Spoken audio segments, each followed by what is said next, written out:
All right, it's 2 o'clock. Welcome. First Digital Design Club meeting of the school year. Nice to have you here.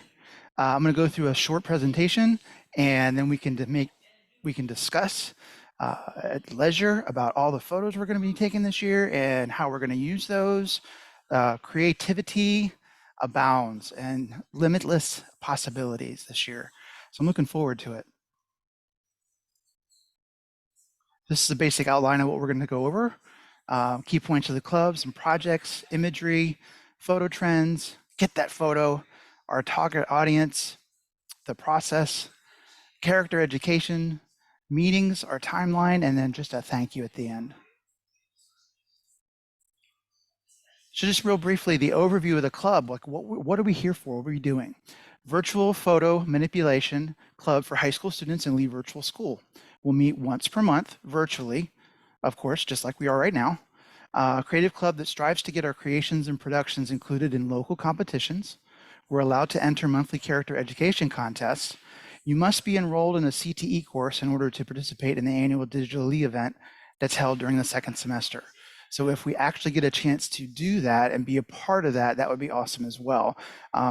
As of right now, what I've been told is the student who enters the Digital Lee contest would have to have a CTE course or currently enrolled in the CTE course, which could be anything from foundations of programming to digital information technology, Python programming. I'm trying to think of some of the other ones, principles of entrepreneurship. So those would be some of the CTE courses that you'd have to be a part of. And I will help you get to the point where you can actually enter the competition and get your artwork displayed. And when I say artwork, it can be anything from drawing to photos to a combination of those two things. So either of those things will work. What I'm going to mainly focus on for our club anyway is digital manipulation of photographs. That's really what I'm going to focus on. If you're here for art drawing and things like that, that's fine. I'm down. I just want to make sure that we're aware of exactly where our objectives are heading, what we're going to be doing. And I'm also hoping that we get a chance to have our artwork displayed in the hallways of the district building. Because right now, I think we only have maybe one or two, and I'd like to see more Lee Virtual students' artwork displayed throughout the district building. So I'm hoping that you guys are on board with that. Let's just keep getting into this.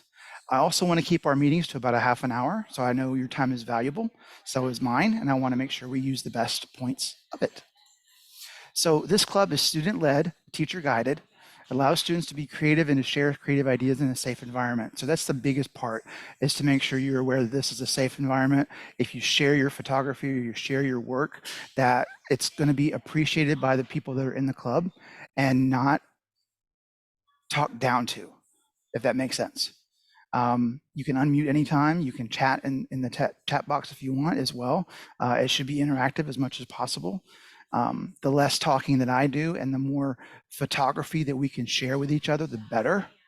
The more work we can share with each other, the better.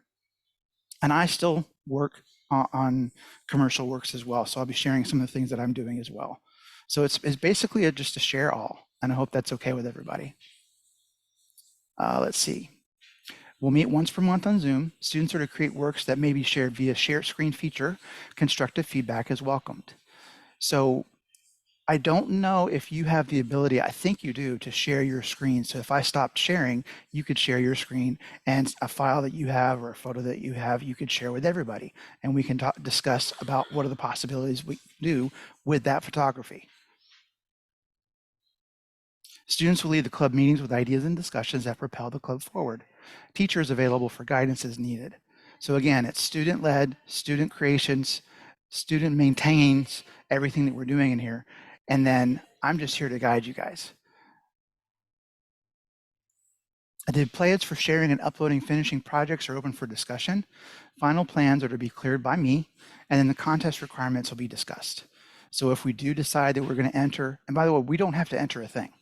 If you don't feel like it's something that you want to do, we don't have to do that. If I have a student that's like, yes, I want to enter my photo in the competition, and let's find the processes that we need to get that done and do it. If you don't want to do it and you don't want to participate in Competitions, that's okay too.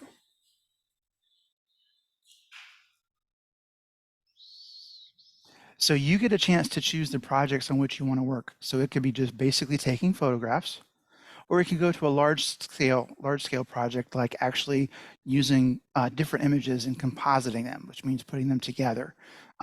They can be images that work together or images that don't actually belong together. I'm not saying we're going to be making memes, but there are some times when some of the subjects that we'll be putting together don't necessarily go together.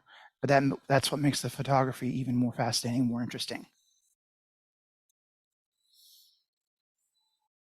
So understanding the imagery, what you're going to be taking, photos you're going to be taking, or stuff that you're going to be doing around your local community, your local areas, places that are easy for you to get to.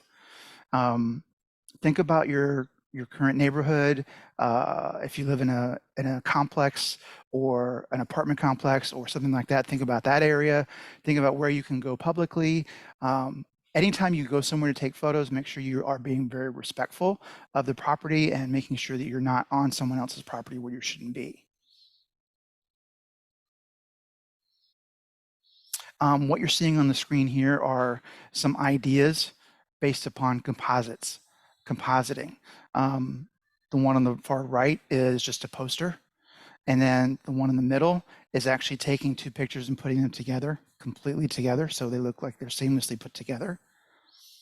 And then the one on the left shows adding graphic effects to the background and the foreground of a subject, one subject being, in this case, a dancer. So just getting some ideas about what we can put together. So photo trends, what are we looking for? You should have an idea of images in your mind and you try to capture what you see in your mind through photos. Sometimes these photos will show better than what you were originally thinking. So you'll actually take the photo and it'll look better than what you originally thought. That's when it gets really interesting. You will accumulate a large amount of photos with many, let's face it, most of them you're probably not going to use. Which is fine in the digital age because we can just erase or we can just save over what we had. So it's much easier to deal with than if we were in a print age and we had to print everything out. A quick tip from me to you is try taking multiple photos of the same subject from different angles at a different timing as well to capture better art.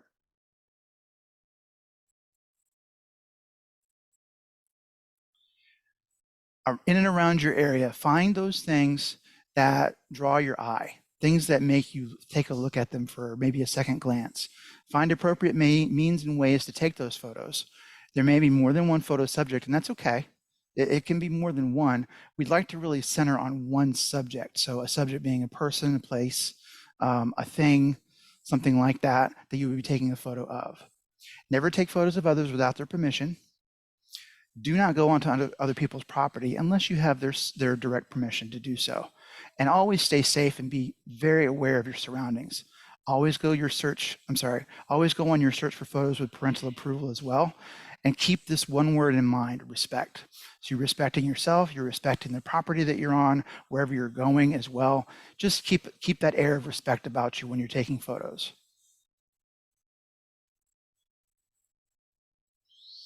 Who's our target audience? Like, who are we taking these photos for? Well, there's a wide range of demographics and people.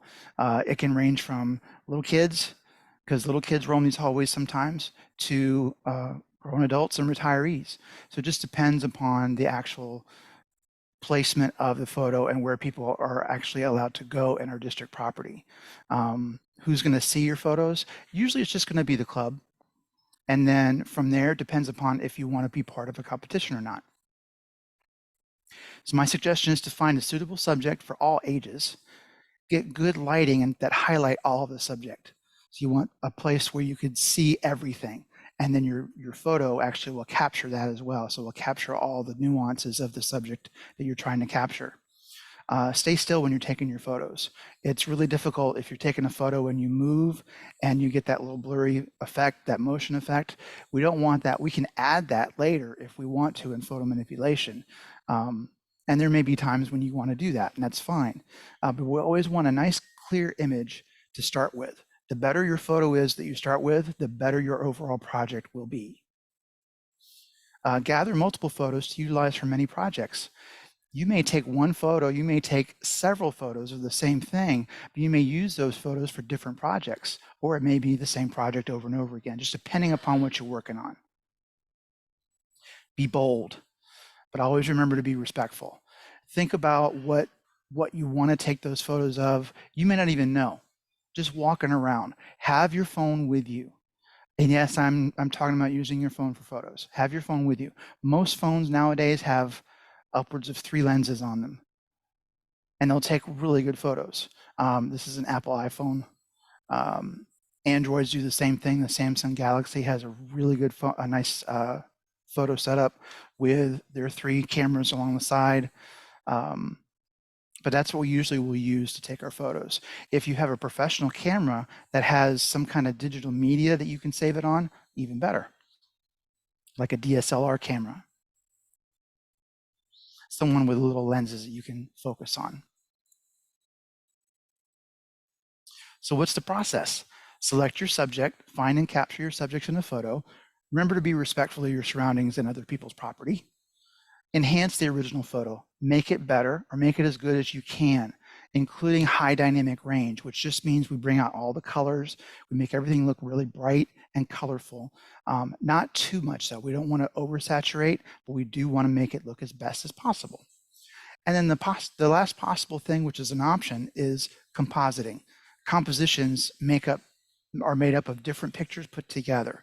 Sometimes they go together, sometimes they don't go together. There are things that don't reasonably make sense together.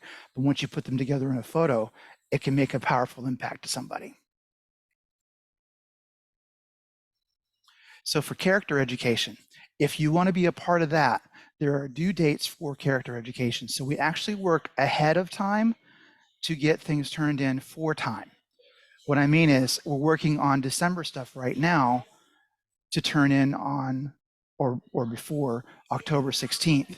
So that's going to be for December. And December's character word is kindness. So you find kindness, you find December, and then you find the quote that goes with it. Kindness is the language which the deaf can hear and the blind can see by Mark Twain. You include that quote, the word, and the month in your particular imagery. So you could draw something, you could take photos, that's fine. If you want to be entered into these competitions, it's just a matter of turning those things into me, and you can turn them in through Google Classroom. That's going to be the easiest way for us to get things back and forth. And I'll be sharing some of the works that I do as well. They may not look like what you're working on, which is perfectly fine. Some of the stuff that I do for the school. So most of the images that you see on the school's website are from me. Character Ed January is due November 17th. February and March is due December 15th, and you can read those dates. And I'll make sure to post this. Actually, I think I already have. Yes, I think this is already in the Google Classroom for you. So if you wanted to take a look at it, you can.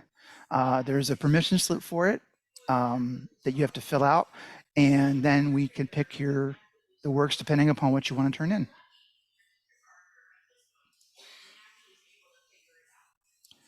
The meetings for our club, we'll meet once a month virtually, just like this. Hopefully we'll get a little bit more participation. I was hoping for about 9 to 11 people today. That was my hope. I'm lucky that you were here. Very fortunate that you're here. The next meeting that we have will be November 7th, and then December 5th, January 9th, February 6th, March 5th, and April 2nd.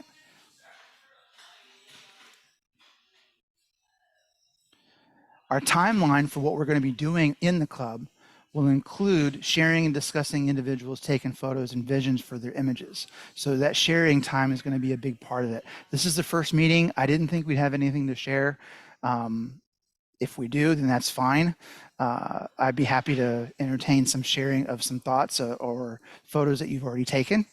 If you want to do that when I'm done with this presentation, that'd be great. But you see our first meeting, what's going on right now. We share originals at the next meeting. I'll do a master class on photo composition in December. So that way, if you want to enter into one of the competitions, you can, or if you don't, you just want to learn about composition, we can do that. We'll do the same thing in January. as far as sharing our ideas and our photos. And in February, March, and then our final meeting will be April 2nd.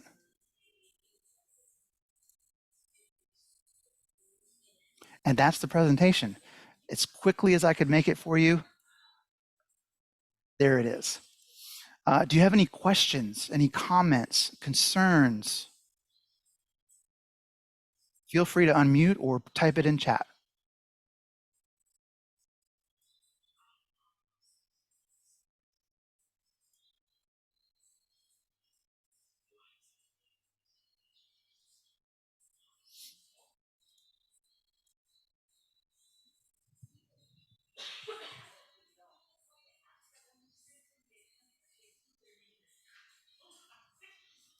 Yeah, I can put the presentation in the classroom. Absolutely. Yeah.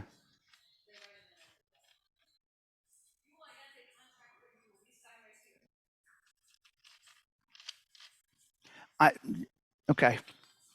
So I will be going over using the application called Photopea. Photopea. I don't know how to say it really, but it's the photo editor that you find on your Launchpad. It is the closest to Photoshop that we have, where you don't have to pay any money to use any applications. Now, if you have applications that you're using and you want to share those applications with us, you can. But keep in mind, we are a school. And with that said, not everybody has access to the same applications that you may have access to. So we'll keep it to the Photopea for now, the photo editor that you find on Launchpad. If you want to, you can kind of get used to it by just going in there and clicking around. You get nosy a little bit with it. If you want, I can put together like a little introduction video on using Photopea, the photo editor that you find on Launchpad, if you want me to. That's up to you guys. In December, I'll be going over a masterclass with that. And when I say a masterclass, I don't want to scare you off. It's going over details step by step on how to create a photo composite. If we want to move that up from December and say we want to do it in November's meeting, I can do that. I do want you to share as much as possible. An intro video would be good? Okay. You got it. I'll put one together for you, and I'll put it in the classroom as well. I do have a tendency to talk kind of fast in these videos, and I make them as short as possible. So the amount of information that I would cover in an introduction video like that one is probably going to be close to 5 minutes. I hope that that's okay. Oh, you're welcome.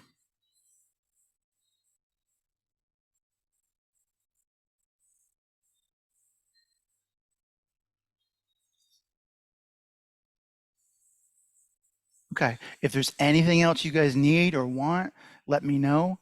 My email, I'll put it in chat so you have it. You can get a hold of me pretty much anytime.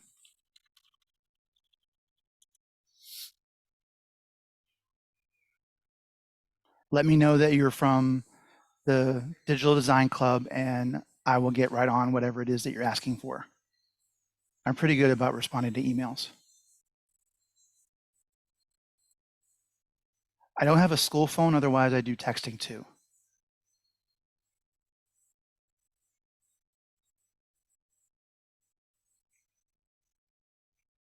Okay, unless there's anything else, that was shorter than 30 minutes. I hoped it helped a little bit to understand what we're doing. I hope to see you at the next meeting as well. By the next meeting, we'll have a much better understanding about what we're doing, and we can share some photos together. So have a great day, everybody, and I'll end the meeting. Thank you.